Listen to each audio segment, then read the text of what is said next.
tarde. Como coordinador nacional del proyecto de América Latina de construcción de una capacidad multipaís, en el acatamiento del protocolo de Cartagena en bioseguridad, en colaboración con Brasil, Colombia, Perú, es grato informarles de nuestra primera presentación de resultados a partir de 7 investigaciones en diversas áreas. Durante año y medio hemos venido desarrollando investigación de alto nivel en el país, como de nuestros colaboradores en el resto de América Latina. Este grupo selecto de investigadores y especialistas nos van a aportar los resultados de sus investigaciones. El tema de organismos modificados genéticamente es una realidad con la que de una u otra forma hemos convivido o vamos a tener que convivir de una manera indirecta a través de productos que son generados en el extranjero pero que consumimos en nuestro país. Por ende, somos un país consumidor de una u otra forma de estos productos. Como ustedes saben, de una u otra forma, Costa Rica no produce o no cultiva organismos modificados genéticamente para consumo, sino tan solo para producción de semilla. Y es precisamente con esta información que se está generando a través de estas investigaciones, que va dirigida principalmente a tomadores de decisiones, a autoridades nacionales competentes, como es la Comisión Técnica Nacional de Bioseguridad, acerca de la existencia o no de un riesgo ambiental en el cultivo de cultivos genéticamente modificados. Específicamente, el modelo que utilizamos fue un arroz, una variedad de arroz modificado naturalmente, que iguala las condiciones de un organismo modificado genéticamente. De la misma forma, estas investigaciones se han desarrollado en los otros 3 países. A saber, ellos han abarcado cultivos de algodón, yuca, papa y maíz, que estarán al alcance de nosotros de una u otra forma en corto tiempo, y que en esos países de igual forma está el debate de si son un riesgo o no. Y con base en esta información estamos esperando que sea de utilidad para los tomadores de decisión, les sea conveniente y les ayude a tomar una decisión acerca de la conveniencia o no de adoptar estas tecnologías. Durante los últimos 18 meses, hemos contactado a más de 15 entidades de la sociedad civil, gobierno, academia, gremios, institutos de investigación, para mostrarles nuestros objetivos y alcances de este proyecto multipaís, con el propósito de generar una transparencia de nuestro trabajo, tal y como corresponde en la mayoría de los casos a lo que es el trabajo científico, hecho con fines para contribuir al desarrollo de nuestro país. La coordinación nacional, así como mis colegas, han puesto su experiencia, su idoneidad y su conocimiento al servicio de este proyecto, que permitirá al país contar con herramientas para la información en condiciones tropicales, siendo este uno de los criterios de ejecución más importantes del proyecto.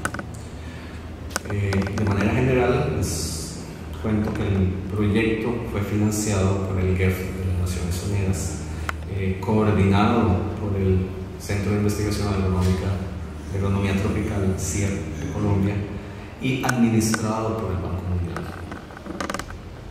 con la idea de cumplir como países firmantes los requisitos de la Convención de Diversidad Biológica y el Protocolo de Cartagena en bioseguridad.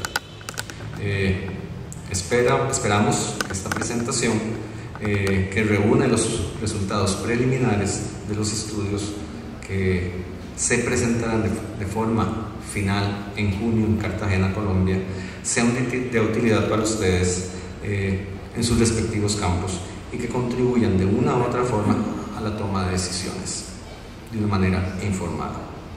Me voy a tomar la libertad de presentar a mis colaboradores que a través de todo este proyecto, darle las gracias por su anuencia, colaborar con nosotros en un tema que en primera instancia puede ser polémico, pero que su profesionalismo me lo han demostrado día con día con sus trabajos. Vamos a comenzar de izquierda a derecha. Paul Hanson, el doctor Paul Hanson de la Escuela de Biología, él es especialista en entomología. Por favor, gracias. A su lado, el máster Marlon Young, que fue el encargado de realizar los estudios socioeconómicos del Instituto de Investigaciones en Ciencias Económicas de la Universidad de Costa Rica. Sergio Bermúdez es nuestro especialista en riesgo ambiental. Él trabaja con el ICE, tiene varios años de trabajar con el ICE. La máster Griselda Arrieta, del Centro de Investigación en Biología Celular, que fue la encargada del proyecto de flujo de genes. Freddy Sancho, el máster Freddy Sancho, es el especialista en los sistemas de información geográfica que nos pueden ayudar a tomar decisiones. Nuestra colega en información, Diana Acosta, que nos ha ayudado a promover esta información de manera amplia. Nos falta nada más tan solo nuestra colega Paola Gastezzi, que es la especialista en aves, la odontóloga, que también tuvo un componente en este proyecto. Les doy las gracias de nuevo otra vez por su tiempo, nos van a dedicar, espero que les sea de utilidad, y los dejo con un video del proyecto. Muchísimas gracias.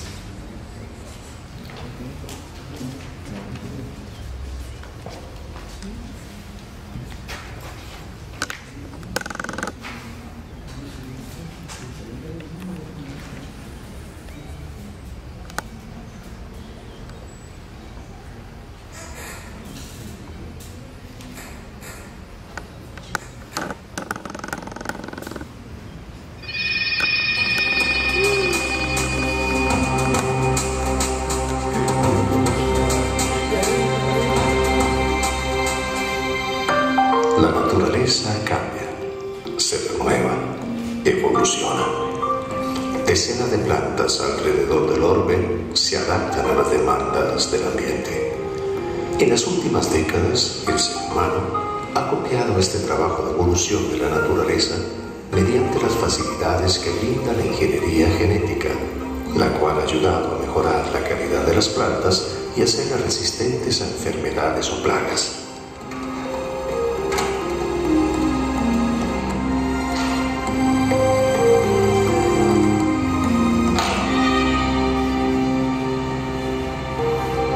Uno de los productos de la ingeniería genética son los organismos genéticamente modificados, conocidos como OGMs.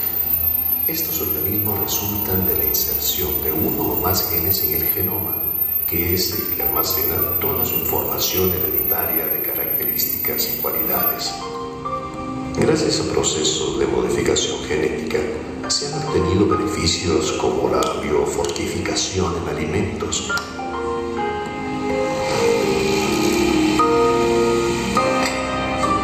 consiste en la inserción de genes que aumenten la cantidad de provitaminas o propiedades nutritivas dentro del genoma. Tal es el caso del arroz dorado.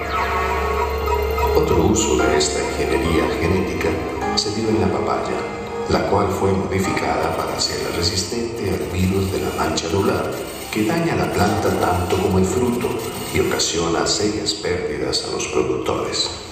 De igual forma, al solventarse el problema de las plagas y enfermedades con el uso de los OGMs, se disminuye el uso de los plaguicidas, lo cual impacta positivamente a nivel ambiental. Sin embargo, esta tecnología tiene la desventaja de ser aún muy nueva, aproximadamente de 20 años, por lo cual, al igual que sucede con muchos nuevos productos y tecnologías que desarrolla el ser humano, se necesita más investigación para determinar todos sus alcances, las nuevas ventajas o desventajas. Además, otro obstáculo es su acceso, ya que requiere de una gran inversión en investigación y tiempo para llevarla a los mercados. Uno de los deberes de la ciencia es investigar y aportar datos sobre los riesgos que puedan generar o no los cultivos de OGMs en el ambiente tropical. En el caso de Costa Rica, la siembra de OGMs está autorizada en algodón y soya para la reproducción de semilla, no para consumo ni comercialización interna.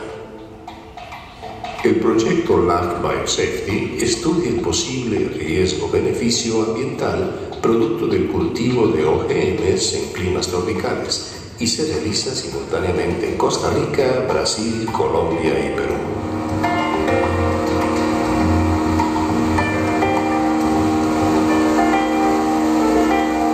Este proyecto de bioseguridad entre 4 países de América Latina con diferentes cultivos de interés para la región aporta diferentes herramientas para los tomadores de decisiones, las autoridades gubernamentales que autorizan permisos en el país. En el caso de Costa Rica, el modelo que se está trabajando es arroz, debido a la experiencia previa que hay en ese cultivo por parte de los investigadores de la Universidad de Costa Rica. Nuestras autoridades son las que determinan los permisos para el cultivo de ciertas variedades de interés comercial. Y si ellos conocen con exactitud el potencial riesgo o ausencia de flujo de esta información genética, ellos van a estar más seguros a la hora de otorgar un permiso o rechazarlo, y que estén basados en evidencia científica para su toma de decisiones y complementarlas de esta forma. La investigación en Costa Rica se centra en la evaluación y estudio del cultivo de una variedad de arroz que es resistente a un herbicida. Esta ventaja inducida por mutación de resistencia es la que se busca generalmente a la hora de modificar un organismo vía ingeniería genética.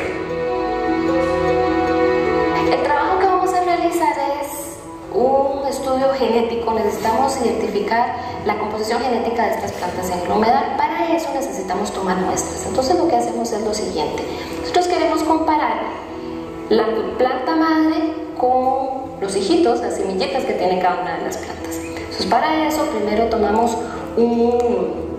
una muestra foliar, que es la de la madre, y la identificamos con un número también, y luego nos llevamos la planta completa. Vamos, la muestra, a veces cuesta un poquitillo sacarlas, pero con cariñito sí sale muy bien, con cuidadito. Vean la planta lo larga que es.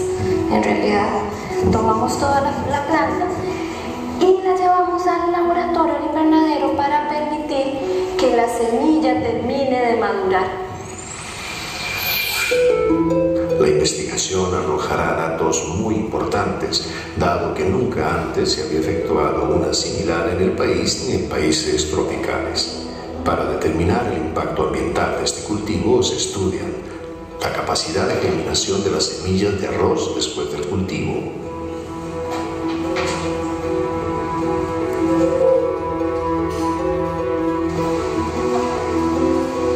las poblaciones de los insectos presentes en las plantaciones de arroz,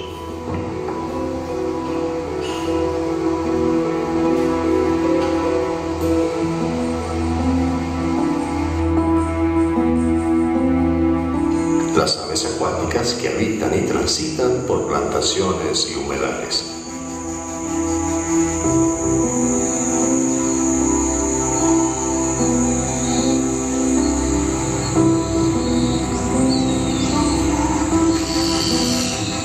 La función del proyecto de aves dentro de este gran proyecto es principalmente conocer cuáles son las especies dispersoras de semillas.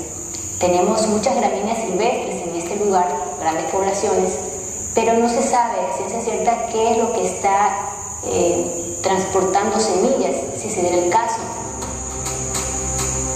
Los humedales son sitios de importancia ecológica y es necesario conocer qué es lo que existe acá, un inventario real de las especies de aves acuáticas que también son individuos que están utilizando este lugar para cumplir su función, en este caso ya sea dispersión o alimentación. Y además se mapeará por medio de georreferenciación las áreas de plantaciones de arroz que existen en el país, tanto comerciales como silvestres. A nivel social, el proyecto también incluye el estudio socioeconómico de los productores que siembran esta variedad de arroz. Con todos los resultados de estas investigaciones, el proyecto brindará a los tomadores de decisiones una metodología que permita determinar el impacto ambiental de la siembra de esta variedad de arroz. Al final, este proyecto proporcionará datos científicos a las autoridades nacionales en bioseguridad para que determinen los rangos de contacto y posibilidades de impacto permitidos por las OGMs que el país desee o permita introducir. Los organismos genéticamente modificados son una realidad a nivel mundial. Aun cuando Costa Rica quisiera mantenerse al margen de esta nueva tecnología, ingresará de alguna forma al territorio, sea en forma de productos alimenticios terminados, como el aceite de soya, derivados de trigo, maíz, etc., o bien como materia prima de algunos alimentos. Por lo tanto, el gobierno y el público deberán estar informados sobre sus beneficios o desventajas para el caso de tomar una decisión basada en datos científicos del trópico. Por esto, las ciencias aplicadas trabajan de la mano para apoyar los esfuerzos del país por desarrollar una agricultura sostenible. En el proyecto LAC Biosafety investigamos para proveer de respaldo científico a los tomadores de decisiones.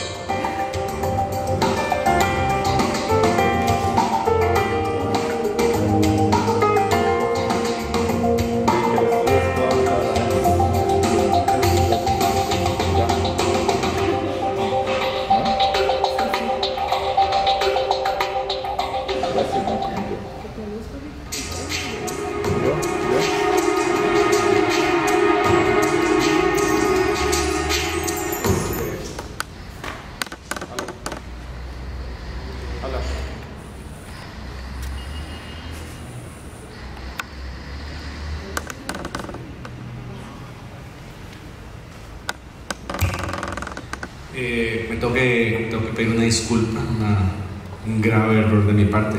Omití a un colaborador, Álvaro me va a colgar. Nuestra colega Adriana Murillo, que es la colaboradora en dormancia de semillas de arroz, se me olvidó, disculpen el olvido, sobre todo mis colegas del SIGRAS. Entonces vamos a proceder a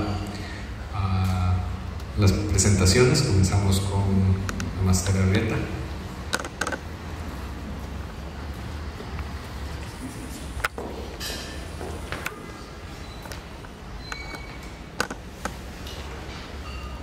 Bueno, buenas tardes a todos, bienvenidos y muchísimas gracias por estar aquí en este momento en que vamos a empezar a compartir con ustedes los resultados obtenidos en la investigación relacionada con el proyecto LAC Biosafety.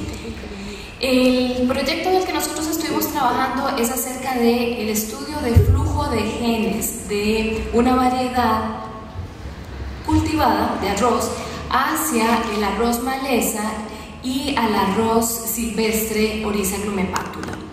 Entonces, antes de empezar a ver los resultados, importante, hemos hablado muchísimo para arriba y para abajo sobre el flujo de genes o flujo génico, pero entonces, ¿qué significa esto? Voy a darme una vueltita aquí porque si no, no puedo ver las diapositivas. Pues en primera instancia, estamos hablando simple y sencillamente del movimiento de genes entre poblaciones o puede ser entre individuos, y esto implica que puede haber un cruzamiento entre una planta y otra, o esto también puede simbolizar una población y otra, pero no solo que haya un cruce y se produzca una planta, sino que además haya establecimiento de esta planta y que tenga reproducción, que produzca semilla, porque entonces así efectivamente los genes que van a estar en una de las plantas van a pasar a esta otra y estos van a poder estabilizarse y mantenerse dentro de la nueva población receptora. Entonces, esto, ¿en qué contexto es que estamos utilizándolo, estamos viéndolo? En el caso del arroz, existe la posibilidad de utilizar variedades que tengan características de interés, pero que hay otros organismos relacionados con el arroz que podrían ser potenciales receptores de este polen del arroz cultivado. Y ahí entonces, ¿de qué estamos hablando? Estos posibles receptores pueden ser el arroz maleza y una especie silvestre, Oryza glumepatula. Pues para ir detallando un poquito más en qué consiste esto y cómo tratamos de responder estas preguntas. El arroz maleza resulta que es una maleza que convive en los arrozales. Es exactamente igual que el arroz. La única, bueno, tiene varias diferencias, pero tal vez la más importante es que tiene un color rojizo. Entonces también se le llama arroz rojo. Y en el caso de el arroz maleza, lo que tratamos de estudiar fue precisamente el potencial, o qué pasaba si se producía un cruce, es decir, una polinización de parte del arroz cultivado hacia una planta de estas que no deberían estar ahí en los procesos de producción, y si ese híbrido iba efectivamente a poder reproducirse, qué características iban a ser más importantes para que persistieran o no. En el caso de Oryza glumepatula, las respuestas están relacionadas con el estudio de la estructura genética de la población del arroz silvestre.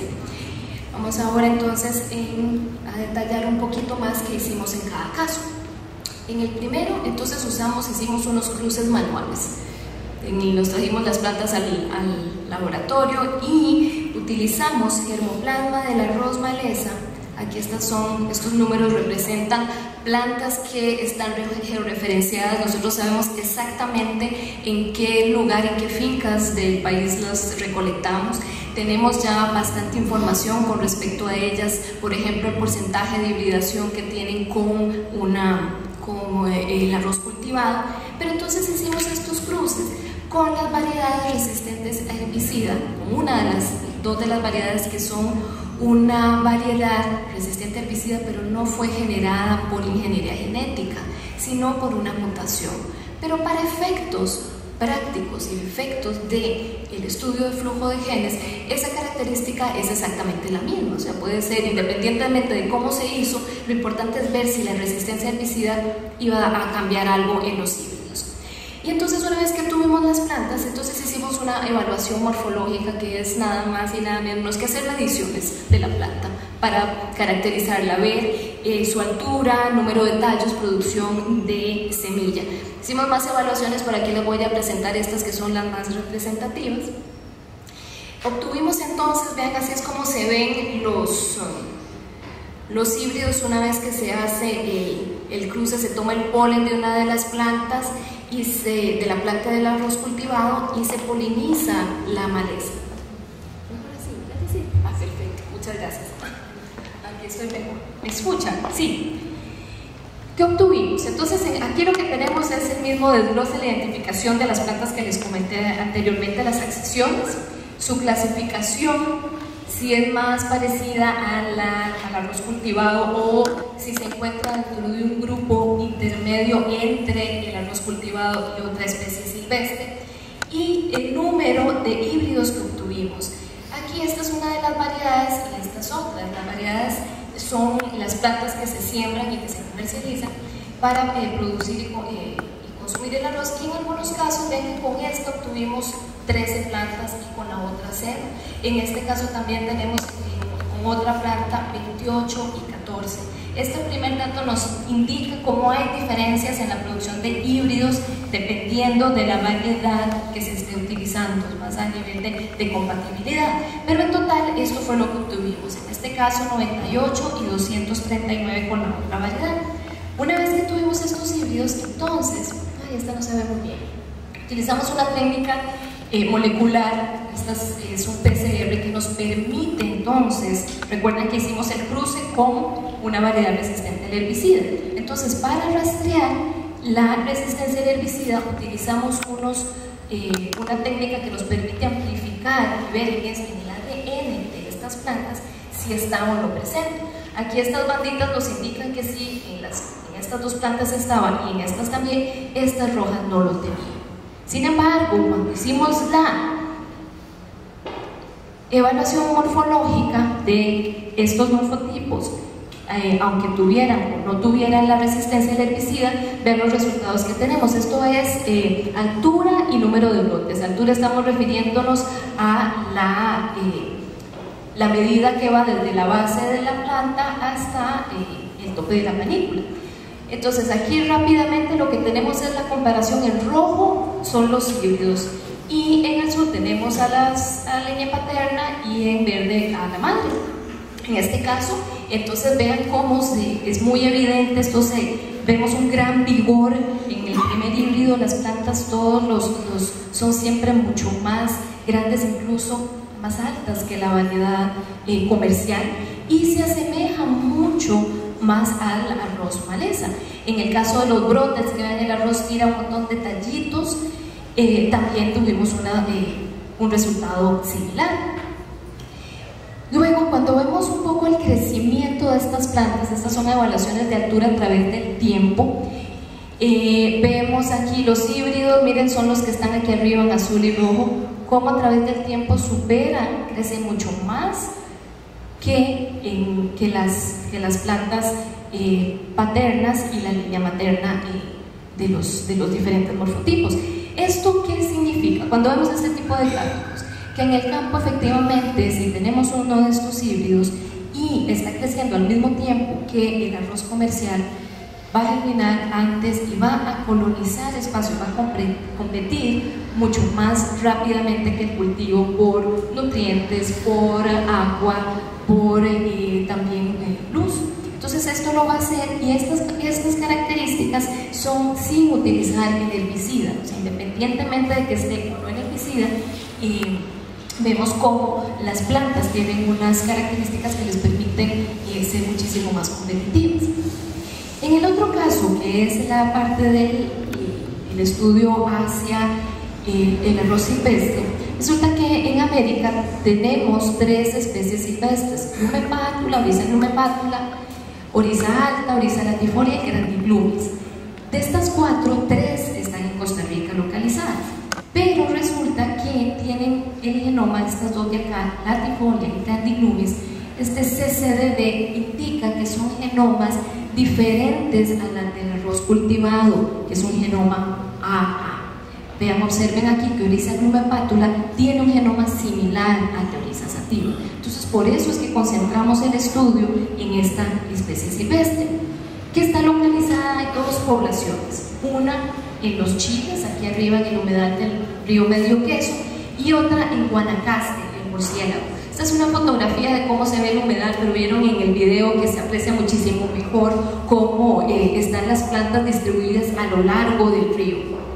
Y ahí, ¿qué fue lo que hicimos? Básicamente fuimos y recolectamos material de las diferentes, esta es como una fotografía donde ustedes pueden ver el río y los diferentes puntos a donde hicimos las recolectas, y utilizamos un marcador molecular que nos permitía entonces comparar las plantas del arroz silvestre con las del arroz cultivado que obtuvimos en este caso. Básicamente es evidente que el arroz silvestre tiene una mayor diversidad que el arroz cultivado, más o menos un 83% de alelos polimórficos, que significa que son diferentes entre sí, entre las plantas, en comparación al arroz cultivado, que era como 37%. Este resultado es de esperar.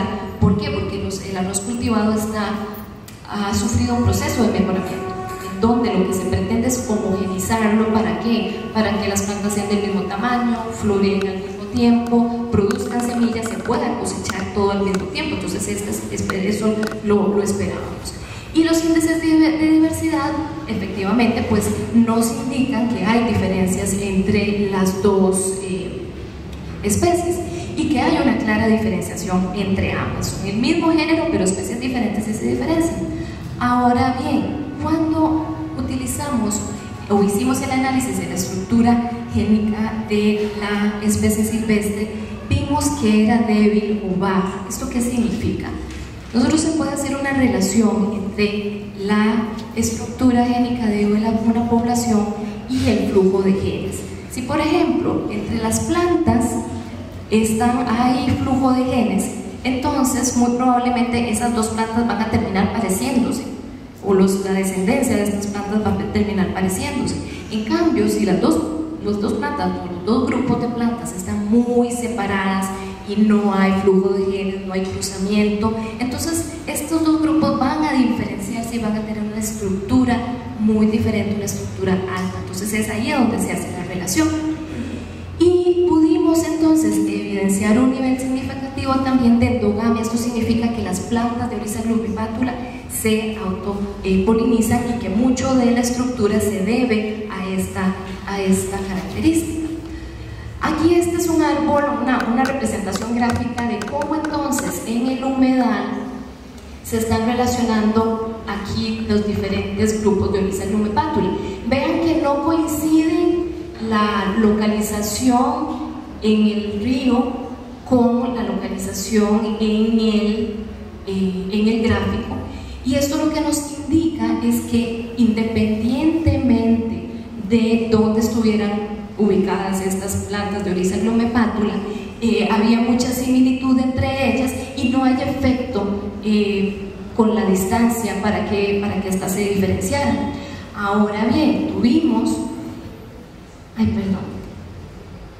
en este caso específico, esta población de El Muro, que es esta que está aquí, y la otra de Guanacaste, si recuerdan el mapa, resulta que están juntas. Entonces eso sí, realmente empezamos a pensar, pero ¿por qué si son poblaciones que están completamente diferentes, localizadas, hay muchos kilómetros de distancia, qué es lo que está pasando ahí? Y esta del Muro, porque todas estas de acá son muy similares entre sí, y la del Muro resultó ser muy parecida, y además estas dos, El Muro y Guanacaste, en comparación a la Oryza glumipatula que recolectamos en todo el río, fueron las más diferentes.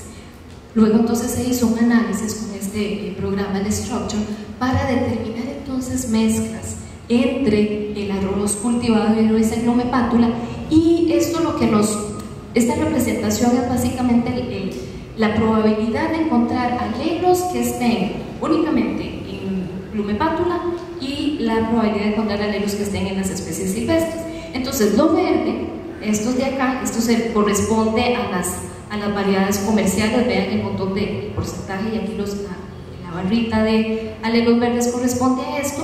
Y aquí tenemos el grupo de Oryza glumipatula, que en su mayoría tiene barras rojas, que nos indican la presencia de alelos propios de glumipatula. Pero en el caso de El Muro y Guanacaste encontramos mezclas.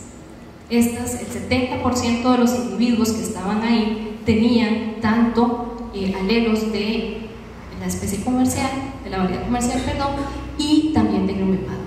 Y aquí en estos casos también vemos unos cuantitos pero no es tan frecuente como en estos.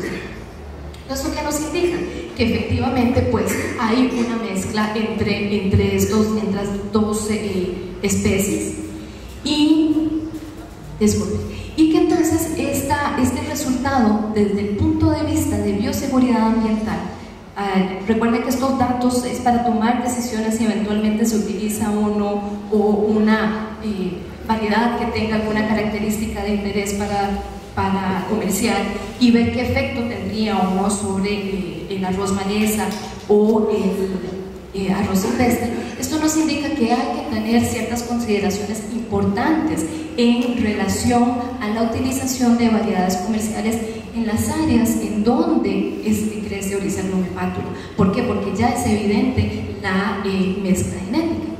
Ya para terminar, nada más quisiera pues comentarles que obviamente este es un trabajo que ha sido producto de un grupo de colaboradores, de investigadores, estudiantes y asistentes, y nada más agradecerles entonces su atención. No sé si tienen alguna pregunta o observación. Tal vez para agilizar la presentación, pues vamos a solicitar la colaboración. Si tienen alguna pregunta, la escriban en un papelito y la vamos a despejar al final. Nuestras colaboradoras van a recogerlas. Entonces, si tienen preguntas al respecto, levanten las hojitas. Si no la tienen ahora, no importa, en la siguiente presentación las vamos a recoger. ¿Okay? La siguiente presentación va a estar a cargo de nuestro colega Freddy Sánchez, que es el encargado, le tocó el tema de sistemas de información geográfica.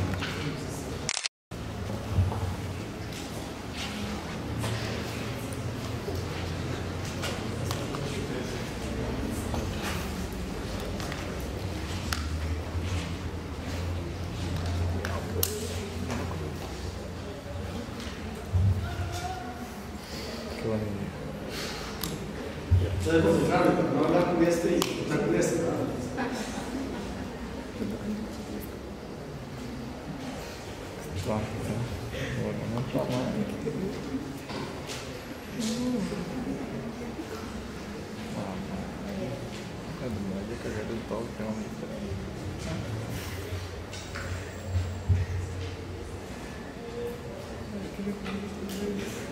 Sí, vamos bien, muchas gracias.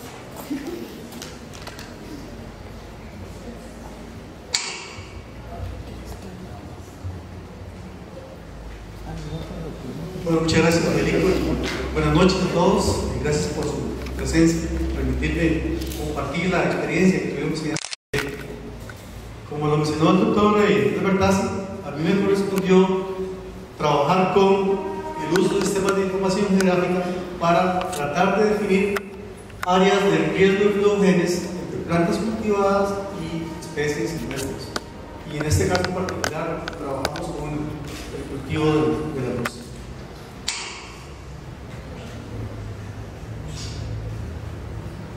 El objetivo general de nuestro proyecto en realidad es desarrollar un sistema de información geográfica que fuera de utilidad para tratar de evaluar riesgo de fluogenes. Y aquí me voy a detener un poquito. En realidad, cuando nosotros estamos hablando de fluogenes, básicamente, como le dijo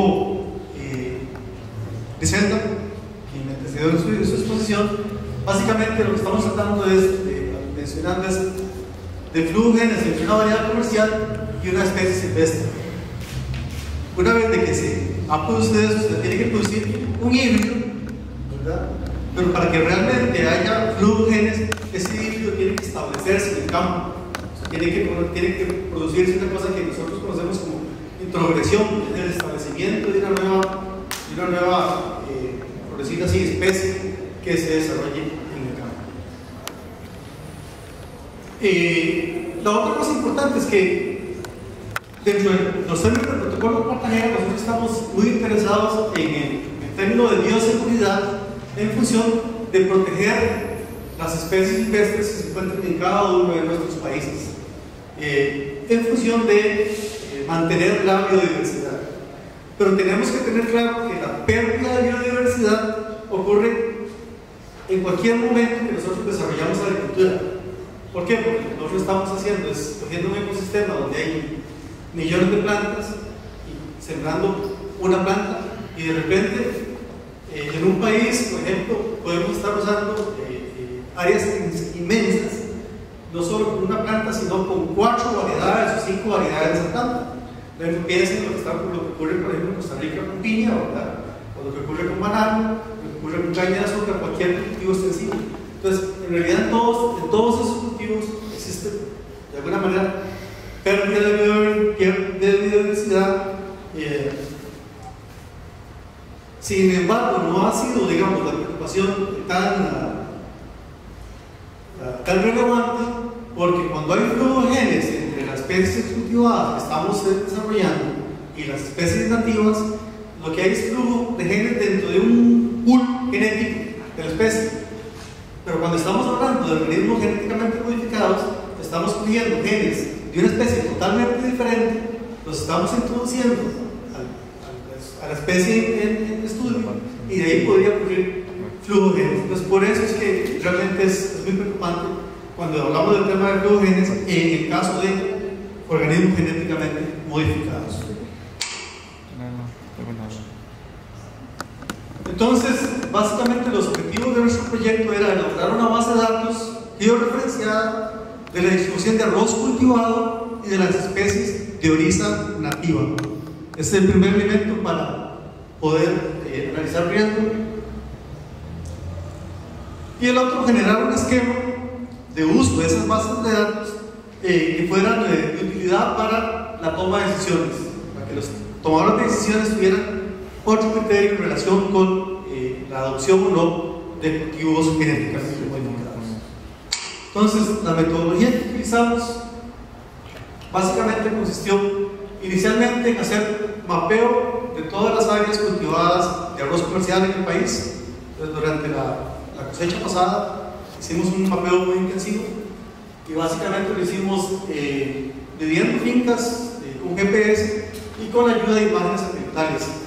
Desafortunadamente, nuestro país tiene una cobertura nubosa enorme, ¿verdad? Entonces hay áreas si ustedes cogen imágenes satelitales de la zona norte, lo único que se ven son nubes y nubes y más nubes. Entonces, en esos casos tienen que recurrir a hacer recorrido de campo y marcar las fincas, recorrer las fincas y marcarlas una por una, lo cual dificulta y hace el trabajo mucho más complicado.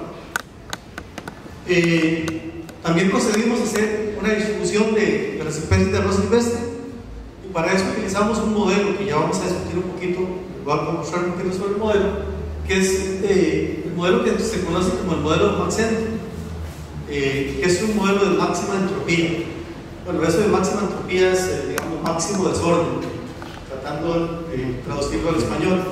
Y eso es porque normalmente en la naturaleza las especies se distribuyen de acuerdo a un desorden ordenado, ¿verdad? Se distribuye en función de variables de suelo, variables de clima, pero no de forma ordenadamente como nosotros hacemos cuando hacemos agricultura, sino que tienden a ser desordenadas. Pues por eso usamos ese modelo. Y por último, lo que procedemos a hacer es a definir las zonas de posible riesgo, simplemente utilizando sistemas de información gráfica y tratando de sobreponer áreas donde tenemos arroz silvestre y áreas donde tenemos arroz comercial.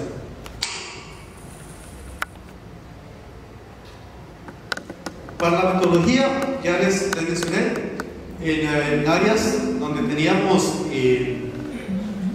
donde no teníamos información de imágenes de satélite, pues simplemente procedíamos aquí a recorrer todos los bordes del campo, de esta manera que teníamos delimitadas las fincas arroceras, luego en la oficina medíamos el área y con eso podíamos marcarlo tener el área muy definida. Cuando nosotros teníamos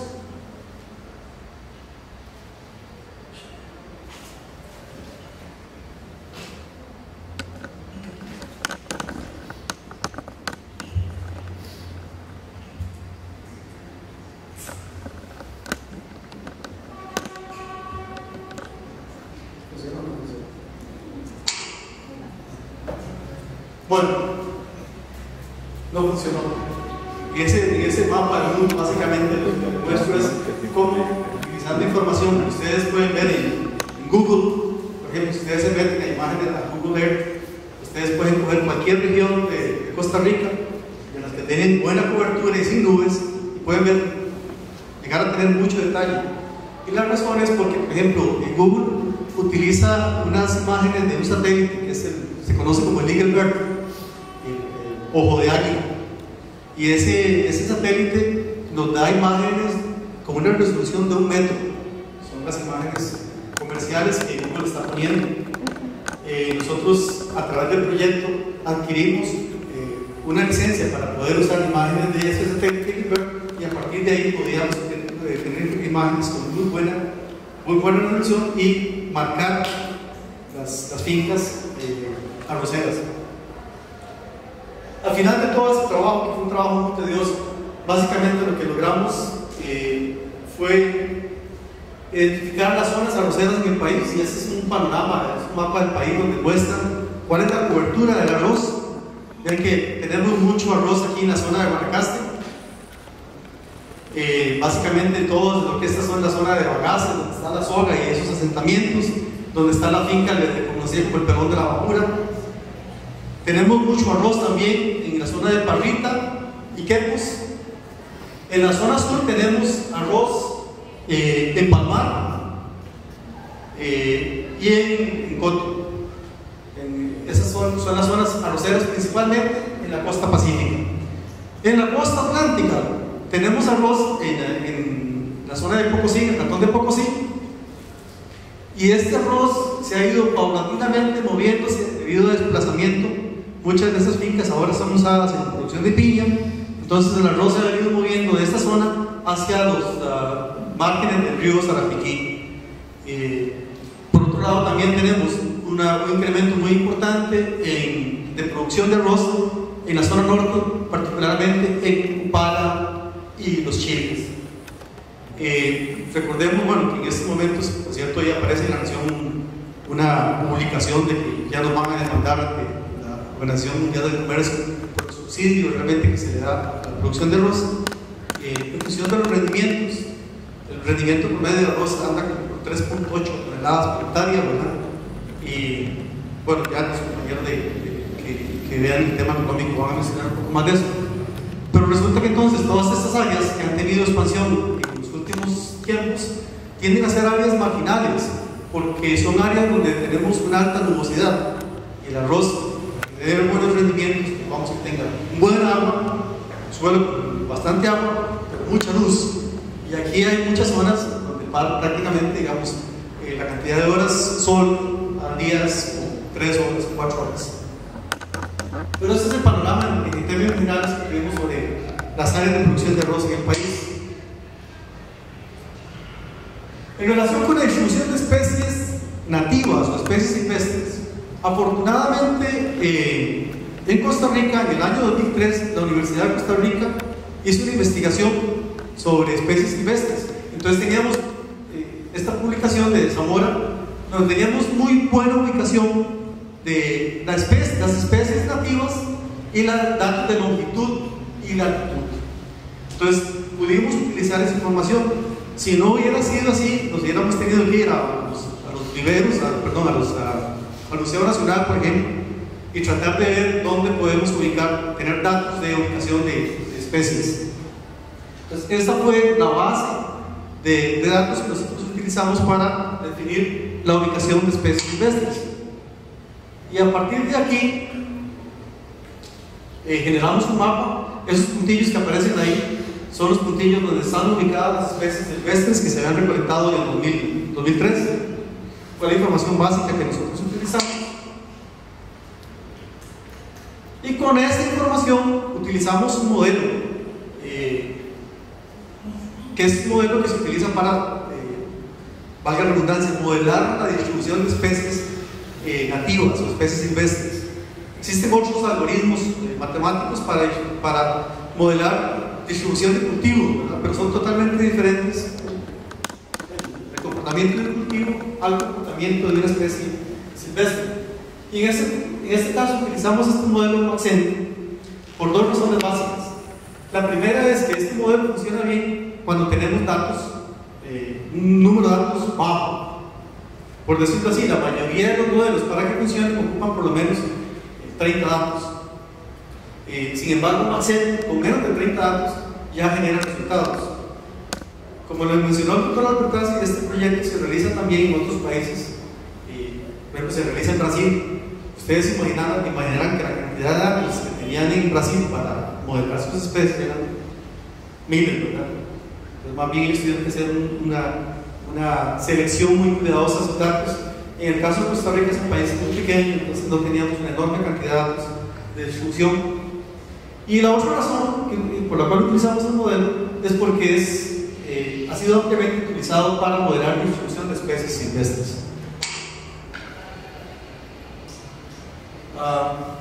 Bueno, esos son algunos fundamentos del modelo. Yo voy a mencionar nada más un par. En realidad lo que me da el modelo es una probabilidad de ocurrencia. Entonces el modelo me dice, en tal lugar, de acuerdo con datos empíricos, la probabilidad de ocurrencia va entre 0 y 1. Si me dice que tiene un 99% de probabilidad, posiblemente si yo voy al campo, me la podría encontrarme esa especie de silvestre. Si me dice que tiene menos de 0.5 o 0.5, puede que esté o puede que no esté, ¿verdad? Ahora, recuerden que ese es un modelo de distribución de especies con datos provenientes del 2003. Puede ser que el modelo me diga, esa especie se puede encontrar en tal lugar, pero yo voy ahora y el que encuentro ahora es un cañal. Entonces, si alguna vez existió esa especie ahí, pues, simplemente cuando cerraron el cañal se la volaron y ya desapareció. Pero lo que me muestra son condiciones climáticas donde se puede encontrar esa especie. El resto no lo vamos a mencionar siquiera, son aspectos muy detallados. El modelo entonces también utiliza datos climáticos, utiliza 19 variables climáticas, y en este caso las variables climáticas que utilizamos provienen de un estudio que se está realizando a nivel mundial con datos de estaciones meteorológicas desde 1950 hasta el año 2000, para tratar de evaluar cambio climático. Entonces existe una base de datos a nivel mundial con todas las estaciones meteorológicas. Ahí están todas las estaciones meteorológicas que existían en Costa Rica desde 1950 hasta el año 2000. Y voy a decirles que en el año 1980 existían mucho más estaciones meteorológicas que las que existen hoy en día, ¿verdad? Desafortunadamente esa es la realidad de nuestro país. En lugar de aumentar la cantidad de información por efectos de costos, también hemos perdido información en relación con datos tan importantes como este. Y la resolución que tiene es una resolución espacial de 1 kilómetro cuadrado.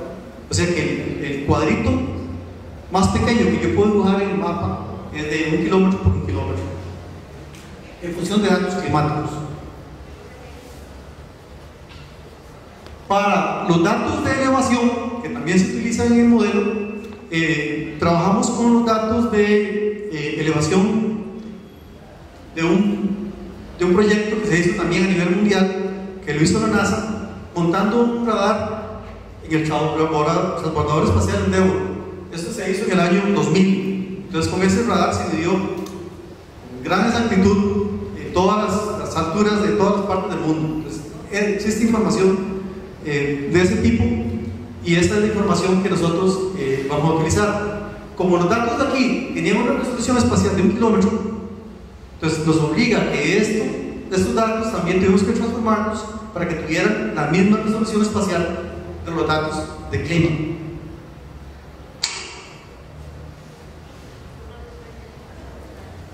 Bueno, el modelo no solo le dice a uno un mapa, sino que le dice a uno cuáles son las variables que contribuyen más con el desarrollo del mapa. Entonces, por ejemplo, vean que aquí me dice que la precipitación del trimestre más cálido me contribuye con un 59% del resultado del modelo, y me da una figura de cuál es la relación entre esa variable, precipitación del trimestre más cálido, y la presencia o no de la especie silvestre. Por ejemplo, esto muestra un gráfico que muestra la relación con precipitación del trimestre más cálido, mientras que este gráfico muestra la relación con altura. Estos gráficos me los dan para cada una de las variables, lo que me permite a mí discriminar cuáles son las variables más importantes y utilizarlas de acuerdo con eso. Y al final de todo este proceso, básicamente lo que tenemos es un mapa de distribución de especies. Ok, ¿qué es lo que me dice ese mapa de distribución de especies? Es un mapa que me dice que, por ejemplo, aquí, en esta zona, aquí Osa, que está pintada de rojo, tenemos una probabilidad entre 0.50 y 0.6 de que si yo voy, la puedo encontrar. O sea, hay condiciones climáticas para que yo pueda encontrar esa especie en esa zona.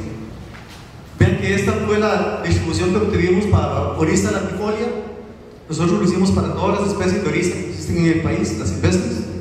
Y esta es la distribución, prácticamente se distribuye en toda la zona baja de nuestro territorio nacional, tanto en la costa pacífica como en la costa atlántica y la vertiente norte. Hicimos el mismo estudio para la otra especie silvestre que se encuentra en el país, que es Orisa grandiglumis, y en el caso de Orisa grandiglumis, básicamente lo que nos dice es que se encuentra únicamente ubicada en algunos píxeles o algunos espacios muy definidos en la zona norte. Hicimos lo mismo para Orisa glumepátula, y esta es la distribución que nos dio.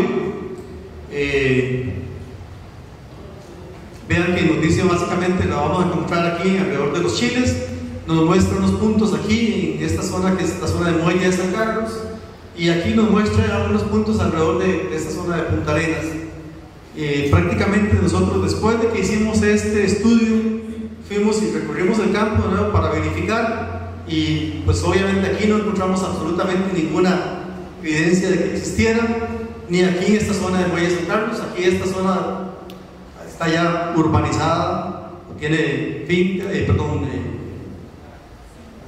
hoteles y hay unos asentamientos urbanos, y el resto está prácticamente utilizado en caña de azúcar. Y aquí en esta zona también pues, hay mucha caña de azúcar, mucha piña. No encontramos ninguna evidencia de que actualmente existiera esa especie. Únicamente la encontramos aquí en esta zona de los chiles. Ok,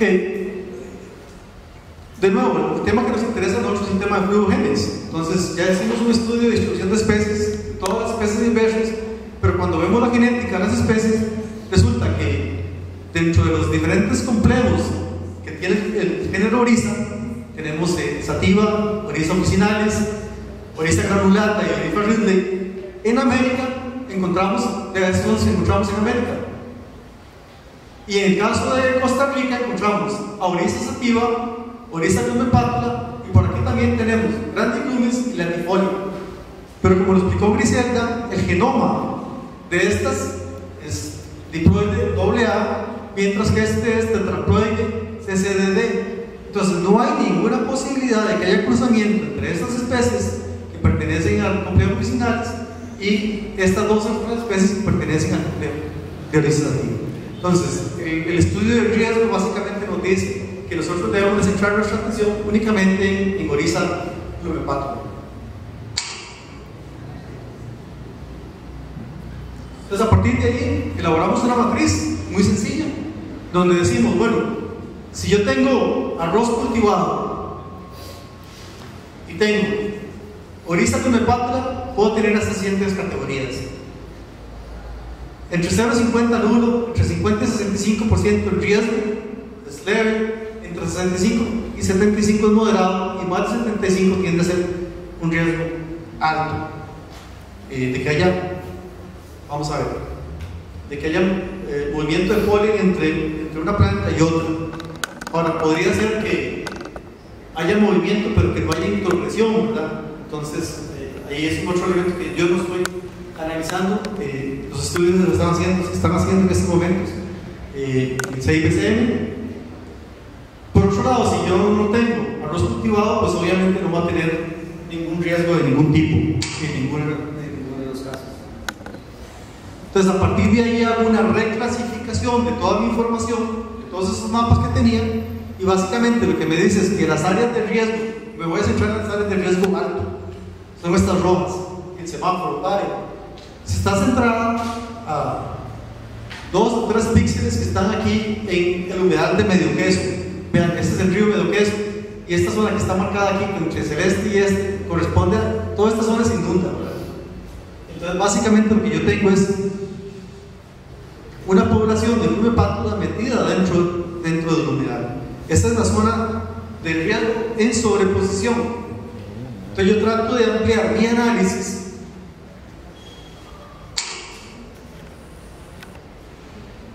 y entonces simplemente lo que hago es, bueno, la información científica me dice que el movimiento de polen entre arroz, a lo más que llega en casos extremos como a 25 metros. Además, se dice que a 50 metros ya no hay movimiento de polen.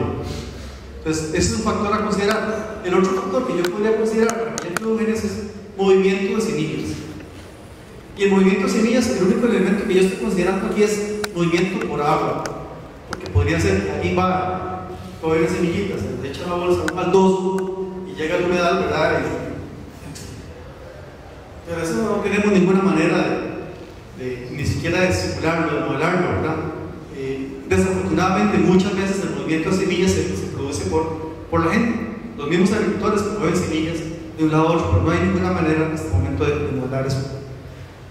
Entonces, dentro de nuestro modelo, básicamente lo que definimos es un área buffer de 200 metros alrededor de toda la humedad de medio queso y alrededor del río que